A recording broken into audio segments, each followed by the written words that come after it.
Assalamualaikum warahmatullahi wabarakatuh. Waalaikumsalam warahmatullahi wabarakatuh. Di sini kami dari kelompok 5 akan mempresentasikan tentang etika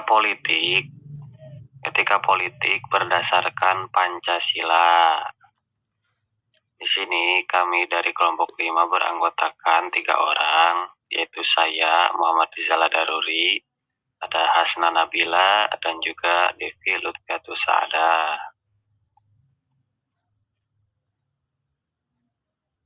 Oke, materi pertama akan dijelaskan oleh siapa? Aku. Silahkan. Etika politik berdasarkan Pancasila, yaitu etika politik berdasarkan Pancasila yang merujuk pada nilai-nilai moral dan prinsip-prinsip yang terkandung dalam Pancasila sebagai dasar negara Indonesia dalam menjalankan kehidupan berbangsa dan bernegara, khususnya untuk bidang politik. Pancasila sebagai ideologi negara memberikan landasan etis bagi para penyelenggara negara, partai politik, dan seluruh warga negara dalam berpolitik dan berinteraksi dalam kehidupan politik. Terus ini akan dilanjutkan oleh Baik, akan saya lanjutkan. Di sini ada etika politik berdasarkan 5 sila. Yang pertama dari ketuhanan yang Maha Esa. Ada prinsip, yaitu dalam sila pertama mengandung nilai moral dan spiritual yang mengharuskan setiap tindakan politik berdasarkan pada moralitas yang kuat, kejujuran, integritas, dan rasa tanggung jawab kepada Tuhan. Nah, dalam praktik politik, sila ini mengharuskan politisi dan pemimpin untuk berperilaku sesuai dengan ajaran agama dan etika moral yang dianut. Nah, kemudian kalau dalam penerapan dalam politik, sila ini menuntut komitmen pada nilai-nilai universal seperti keadilan, kejujuran, dan juga keikhlasan. Contohnya, seperti mencegah praktik korupsi dan kolusi, serta menghindari tindakan yang menyimpang dari nilai moral. Para pemimpin yang menjalankan amanahnya dengan berlandaskan moral agama dianggap memiliki tanggung jawab etis dan kepercayaan lebih dari masyarakat. Kemudian dari sila kemanusiaan yang adil dan beradab. Dari prinsip, sila kedua menekankan penghargaan terhadap hak asasi manusia dan martabat manusia. Prinsip ini mengharuskan setiap kebijakan politik memperhatikan aspek kemanusiaan, menjunjung tinggi hak setiap individu, serta menghindari tindakan yang tidak beradab. Kemudian dari penerapan, kebijakan politik dan hukum harus melindungi hak-hak warga negara tanpa memandang suku, agama, atau status sosial. Misalnya, program-program kesejahteraan sosial harus adil bagi semua golongan masyarakat. Ini juga berarti para pemimpin harus menghindari tindakan politik, represif, atau kekerasan terhadap kelompok tertentu.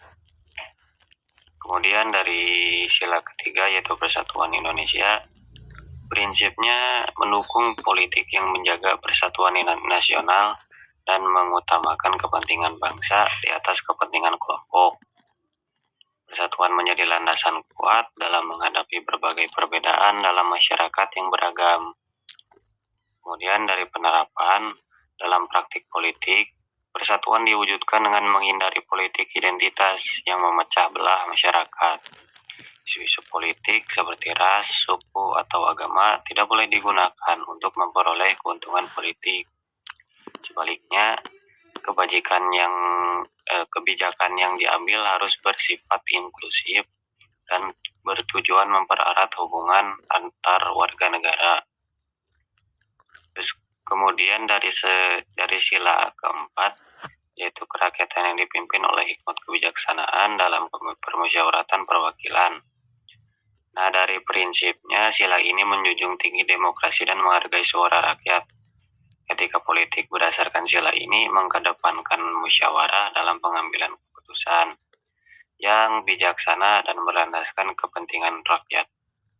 Dari penerapannya, politisi dan pejabat publik harus mendengar dan mempertimbangkan aspirasi rakyat sebelum mengambil keputusan.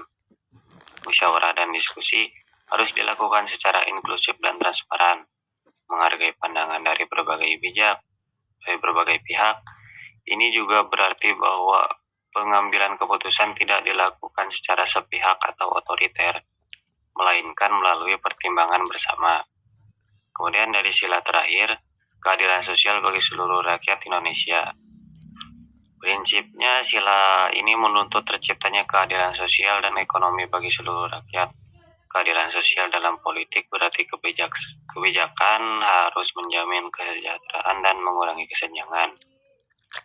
Nah, dari penerapan, kebijakan harus dirancang untuk mengatasi ketimpangan sosial dan ekonomi, serta mendorong pemerataan kesejahteraan. Pemerintah memiliki tanggung jawab untuk memastikan bahwa tidak ada warga negara yang tertinggal atau didiskriminasi dalam hal akses terhadap pendidikan, kesehatan, dan kesempatan kerja. Nah, dalam politik, ini berarti mendorong kebijakan yang bersifat inklusif dan pro rakyat. Nah, jadi secara keseluruhan, etika politik berdasarkan Pancasila itu menekankan politik yang adil, jujur, inklusif, dan bertanggung jawab. Pancasila sebagai panduan etika politik memberi arahan yang jelas tentang bagaimana politik dapat dijalankan dengan landasan moral yang kuat, menempatkan kepentingan rakyat sebagai prioritas utama, dan menjunjung tinggi keharmonisan nasional. Terus selanjutnya yaitu urgensi beretika dalam politik. Baik, selanjutnya ada urgensi beretika dalam politik. Urgensi etika politik berdasarkan Pancasila sangat penting bagi kehidupan politik di Indonesia, terutama untuk memastikan politik yang bermoral, adil, dan pro rakyat. Yang pertama, etika politik ini menjadi landasan moral bagi para pemimpin dan politisi, sehingga kekuatan yang mereka miliki tidak disalahgunakan untuk kepentingan pribadi atau golongan. Dengan nilai ketuhanan, etika politik berbasis Pancasila mendorong para pemimpin untuk bertindak jujur dan bertanggung jawab, serta menghormati nilai-nilai agama dalam setiap keputusan politik. Yang kedua, dengan keragaman suku, agama, budaya, dan bahasa di Indonesia, Pancasila memberikan panduan etis untuk menghindari konflik horizontal yang disebabkan oleh politik identitas atau kepentingan sektarian. Nilai-nilai persatuan dan kemanusiaan dalam Pancasila mendorong adanya politik yang inklusif dan menjaga keharmonisan sosial yang sangat penting dalam masyarakat majemuk seperti Indonesia. Yang ketiga, etika politik berdasarkan Pancasila memberikan arah untuk menciptakan kebijakan yang berkeadilan sosial dengan memprioritaskan kesejahteraan rakyat dan mengurangi kesenjangan sosial ekonomi. Nilai keadilan sosial menggarisbawahi bahwa politik tidak hanya berorientasi pada kekuasaan, tetapi juga pada pemenuhan hak-hak dasar dan kebutuhan rakyat, termasuk akses yang setara terhadap pendidikan, kesehatan, dan pekerjaan. Yang keempat, etika politik ini berfungsi untuk menjaga stabilitas politik dan kepercayaan masyarakat terhadap pemerintah. Ketika politisi dan pemerintah bertindak berdasarkan etika Pancasila, masyarakat lebih cenderung mempercayai sistem politik dan pemerintahan, yang pada gilirannya memperkuat legitimasi pemerintah.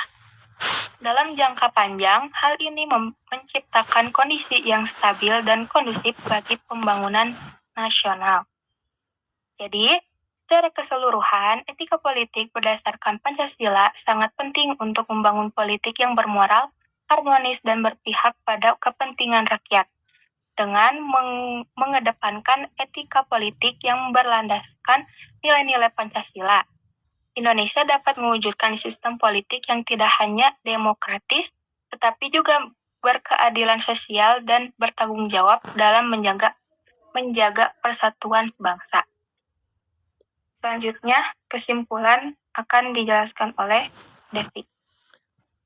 Scroll. Nah. Oke, kesimpulannya secara keseluruhan etika politik berdasarkan Pancasila menekankan politik yang adil, jujur, inklusif, dan bertanggung jawab. Pancasila sebagai panduan etika politik memberi arahan yang jelas tentang bagaimana politik dapat dijalankan dengan landasan moral yang kuat, menempatkan kepentingan rakyat sebagai prioritas utama dan menjunjung tinggi keharmonisan nasional.